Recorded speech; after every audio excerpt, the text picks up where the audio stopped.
በአንዲት የአውሮፓ ለንደን ውስጥ አንድ ክለብ ለየት ባለ መልኩም የጥቁሮች ተጽዕኖ ይስተዋላል።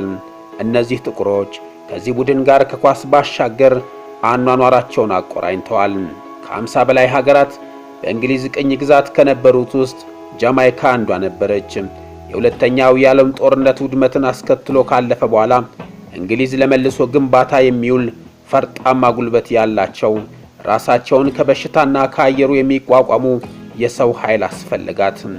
የእንግሊዝ መንግስት 500 ጃማይካውያንን ለዚህ ዓላማ ከሀገራቸው አስመጣቸው።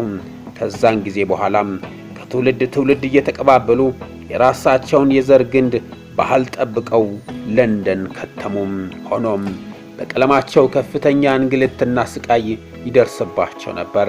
ከ1980ዎቹ አንስተው እነዚህ ጥቁር ጃማይካውያን በዓለም አቀፍ በሚታወቁበት ሬጌ ሙዚቃ ብሶታቸውን አሰሙ። ከየትኛውም ዓለም በስደት የተሰባሰቡ ጥቁሮች ይህን ህብረት ተጋሩ። ይህን ወቅት አርሰናል የተባለው የእንግሊዝ ክለብ ለዚህ እንቅስቃሴያቸው መጠቀሚያ በማድረግ ደጋፊዎች ሆኑ። በወቅቱ የእንግሊዝ እግር ኳስ በመላው ዓለም እንዲዳረስ የቴሌቪዥን ስርጭት ጀመረ።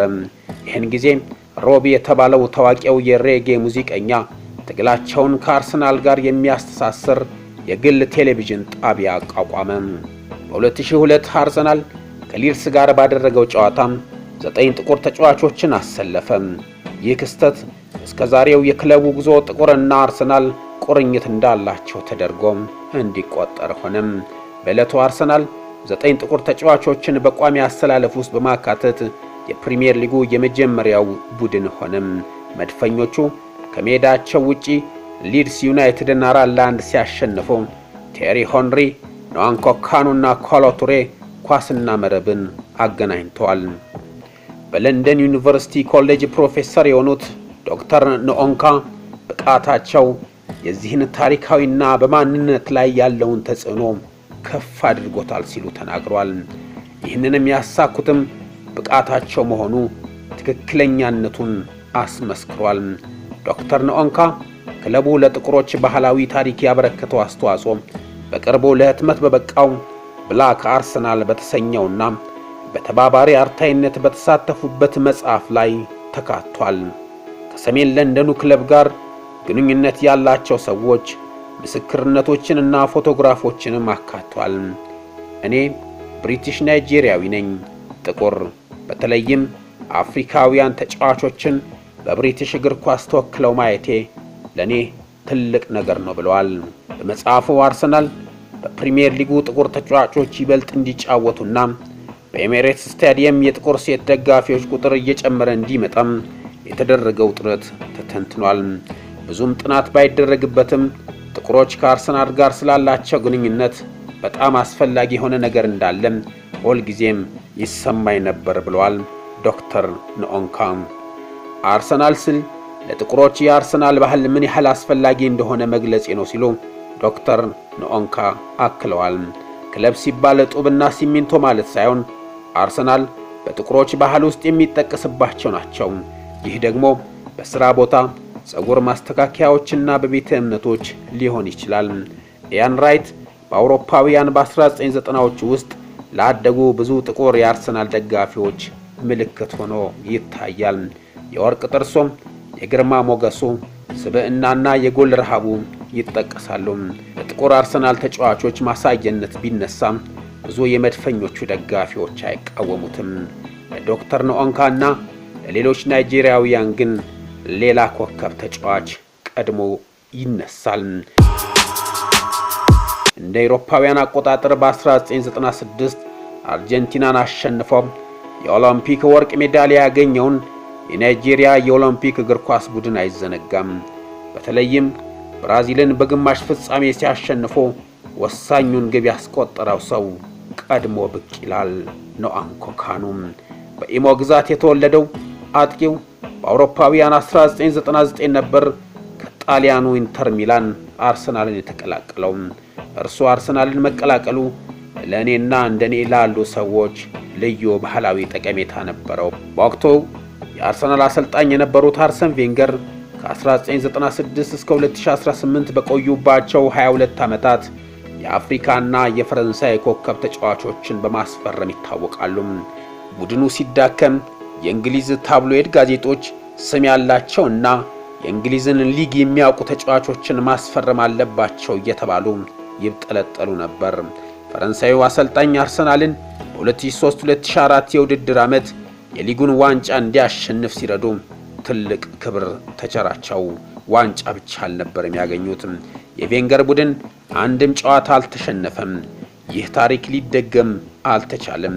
ይህ ቡድን የአይቮሪ ኮስቱን ተከላካይ ኮሎቱሬም፣ የካሜሩኑን የቀኝ መስመር ተከላካይ ላውረንንና ካኑን አካቷል። ጥሩ የሚጫወቱና የሚያዝናኑ የአፍሪካ ተጫዋቾች መኖራቸው አንድ ነገር ነው።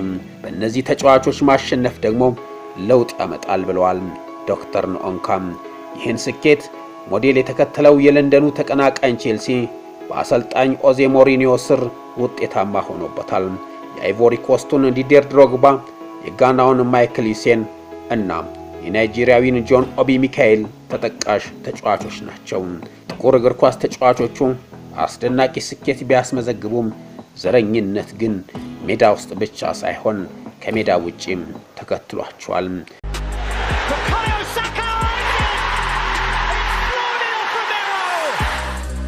እንግሊዝ በዩሮ 2020 የአውሮፓ ዋንጫ ፍጻሜ በጣሊያን ተሸንፋለች።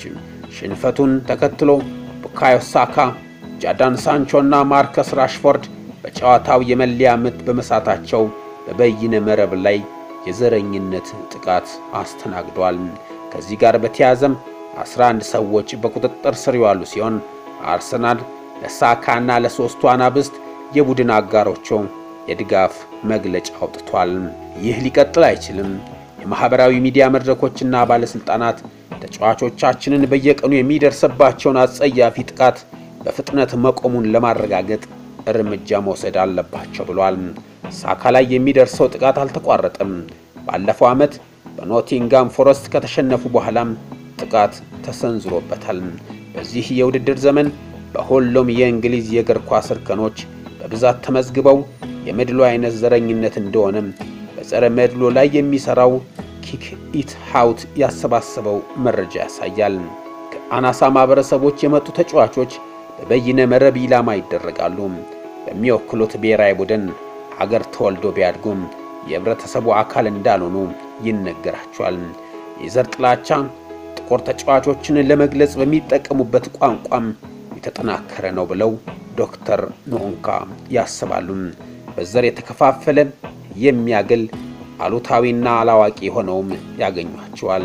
ጥቁርና ነጭ ስፖርተኞች የዘረኝነት ጉዳይ ላይ ሁለት የኔዘርላንድ ዩኒቨርሲቲዎች በቅርቡ ባደረጉት ጥናት ይህንን ምልከታ አስተጋብተውታል። በዩትሬች ዩኒቨርሲቲና በሮተርዳም የራስመስ ዩኒቨርሲቲ የተደረገው ጥናት እንደሚያሳየው ከሆነ ነጭ ስፖርተኞች ብዙውን ጊዜ በእውቀት የላቁና ታታሪ እንደሆኑ ተደርገው በማህበረሰቡ ውስጥ ይሳላሉ። ጥቁር ስፖርተኞች ደግሞ ከአካላዊ ጥንካሬና ከተፈጥሮ ጋር በተቆራኘ አካላዊ ጥንካሬያቸው ምክንያት በስፖርቱ የላቀ ደረጃ ላይ እንደሚገኙ ይታሰባል። በዘንድሮ የውድድር ዓመት አርሰናል ከአፍሪካ ጋር ያለውን ግንኙነት ለመዘከር በሚል ከሜዳ ውጪ የሚያደርጋቸውን ጨዋታዎች ከፓን አፍሪካ ባንዲራ በተወሰዱ ቀለማት ባሸበረቀ መለያ ይጫወታል። በሴራሊዮን የተወለደው ፎዳይ ዱሙቦያ ማሊያውን ነድፎታል። ይፋዊ ማስታወቂያው የተቀረጸው በአገሪቱ ርዕሰ መዲና ፍሪታውን ነው። ወደ መጣውበት መመለስ ጥሩ ነው። ልጆች ከእግር ኳስ ጋር የሚገናኙበትን መንገድና በአፍሪካ እግር ኳስ የሚታይበትን መንገድ መመልከት መልካም ነው፣ ምክንያቱም እግር ኳስ ሕይወት ነው ሲል ዱሙቦያ ተናግሯል። ለንደን ያደጉት ዶክተር ኖኦንካ በበኩላቸው የአርሰናልን መለያ የከተማዋ ዩኒፎርም ሲሉ ገልጸውታል። በአፍሪካም ተመሳሳይ ዝንባሌ እንደሚንጸባረቅ ይሰማቸዋል። ከናይጄሪያዊው ወላጆቹ በለንደን የተወለደው ሳካ በአርሰናል ደጋፊዎች ኮከቡ ልጅ ተብሎ ይመለካል። ለወጣትና ታዋቂ ሰው የሚሰጥ ስያሜ ነው። ከሜዳ ውጪ የሚጫወትበትን መለያ ካስተዋወቁት መካከልም አንዱ ነበር። የ23 ዓመቱ ተጫዋች ለመድፈኞቹ ከ230 በላይ ጨዋታዎች ላይ ተሰልፏል። እግር ኳስ ውስጥ ያለውን ዘረኝነትና የባህል ሱስነት በመዋጋት ላይ መሆኑንም ተናግሯል። እሱም ከዘርም በላይ ነው። ብሪቲሽና ናይጄሪያዊ በመሆን የተሻጋሪ ባህል ፍላጎት አለው ብለዋል ዶክተር ኖኦንካም። ኮከብ ተጫዋቾች ለክለቡ ብቻ ሳይሆን ለብሔራዊ ቡድንም በቋሚነት ይሰለፋል። የኋላ ታሪካቸው ምንም ይሁን ምን ለቀጣዮቹ የእግር ኳስ ተጫዋቾችና ደጋፊዎች ምሳሌ ነው። በአርሰናልና በጥቁር ተጫዋቾች መካከል ያለውን ትስስር የሚያሳይ የዘመኑ ተጫዋች ነው። አበቃን። ሰላም።